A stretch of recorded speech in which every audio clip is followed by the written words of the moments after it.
Okay, Mary, this is, well, I guess this won't be more for all the paddlers in the back half here, as kind of a reference point. Um, so I know I have a bunch of lines drawn here that might make it hard to see exactly the height of each of your blades with relation to the water. So that blue line that I've drawn is kind of close to the height of the water.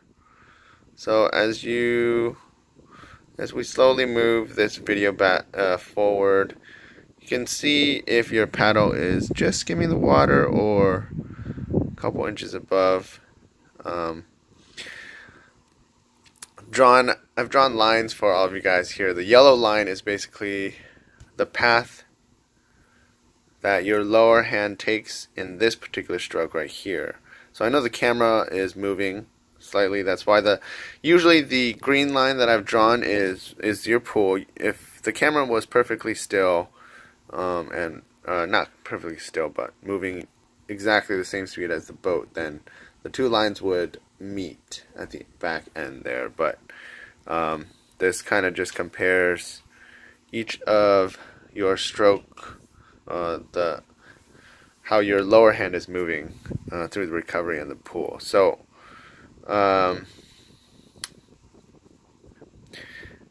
your lower hand obviously is connected on the paddle, which has a specific length, right, for the paddle blade.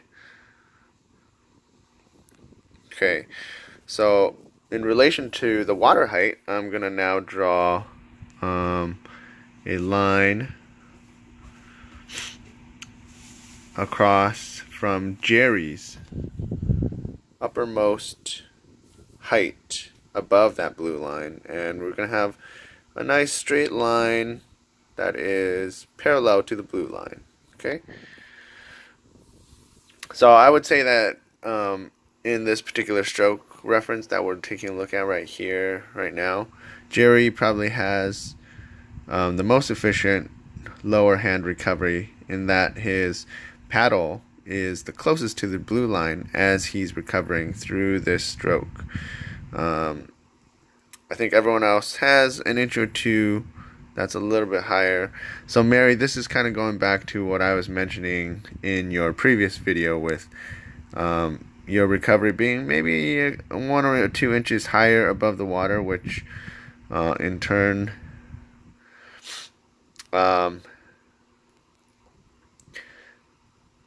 it means that your lower hand is coming up above the water an inch or two higher each time, and because your top hand is obviously connected to the paddle, your top hand is also having to work a little bit harder by carrying that blade a little bit higher each time as well. So I think because I took the time to do these lines for other paddlers here as well, Jinny, you can see the same thing in terms of the recovery height here as well. So you kind of have something a little bit similar to Mary. So if we look at that red line reference, how much your lower hand comes up above that red line is a little bit in excess of what you need to come up in terms of getting that blade just skimming the water. Obviously, an inch or so is fine, but those of you, so particularly Mary and Jinny, you can see the difference between right.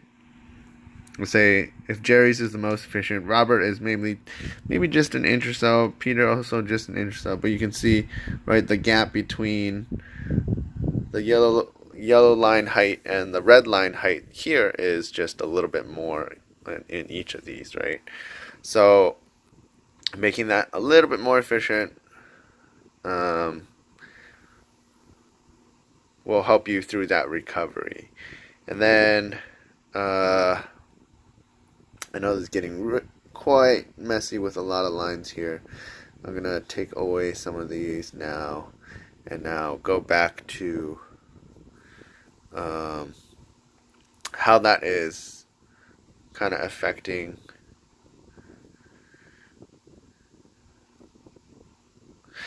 well, not affecting it so much, but I think I drew these green lines just to give you guys an idea of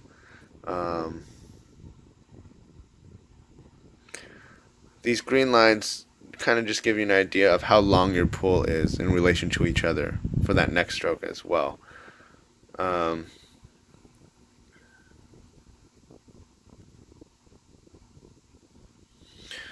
Everyone has slightly different arm lengths. I know the ladies in the back probably have obviously have shorter arms than, let's say, Jerry, Robert, and Peter. So you can kind of see that reflected in that pull length, but it's not a major thing.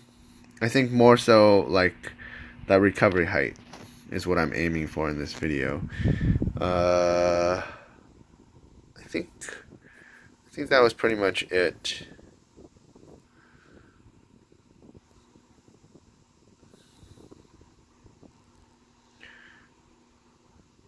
Okay, and so I think the major takeaway is if you want to try to get maximum efficiency, maybe a good thing to think about, which is what I'm going to start kind of talking about on the boats, is as you're recovering, lower hand, try to aim to make sure that that lower hand never goes above the shoulder height of the person in front of you. So lower hand, as you're recovering forward, make sure it never goes above the shoulder.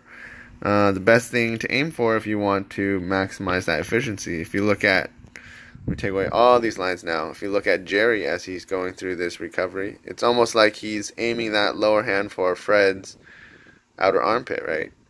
And he gets it right there. And I think, like I mentioned, right here, through Robert's recovery, right at this end, you can see that, right, he is right around here on that height. Once he gets right above that water, he would be a little bit closer to Jerry's outer armpit as well, right? Once he gets down here, water height.